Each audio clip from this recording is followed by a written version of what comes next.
ඒකාකාරී ජීවිතයෙන් මිදලා වෙනසක් සොයන ඔයාලව සාදරයෙන් පිළිගන්නවා අපේ YouTube channel එකට. ඉතින් සුන්දර තායිලන්තයේ ආකර්ශනීය තැන් දිගටම නරඹන්න කැමති ඔයාට වගේම තවත් ඔයාලා කැමති රටවල් ගොඩක ලස්සන තැන් දිගටම අරන් එන්නත් අපි සූදානම්.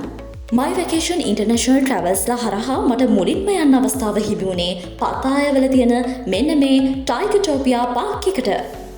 වැඩි කතා නැතුව එහෙනම් යමු මේ පාක් එකේ තියෙන අලුත් දේවල් ගැන දැනගන්න. My Vacation Travelsලා හරහා තායිලන්තයට යන ඔයාලට මුලින්ම ඔයාලගේ පැකේජ් එකට ලැබෙනවා මෙන්න මේ වගේ රසම රස බ්‍රෙක්ෆාස්ට් එකක්. ඒකෙන් පස්සේ තමයි මෙන්න මේ හා පැටව් වගේ හරිම හීලා ඇවුණු කිඹුල් පැටව් බලන්න යන්න පුළුවන් වෙන්නේ.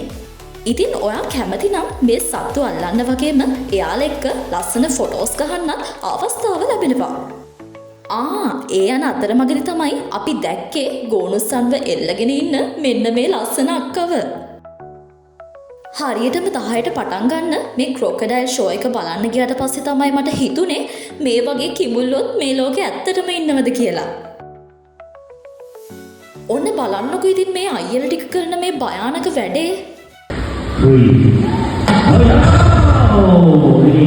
ඉතින් අදට මෙච්චරයි. ආයේ අපි ඊළඟ දවසේ ඔයාලට ගේන්න බලාපොරොත්තු වෙනවා අහිංසක කොටි පැටවුන්ගේ වැඩ ටිකක්.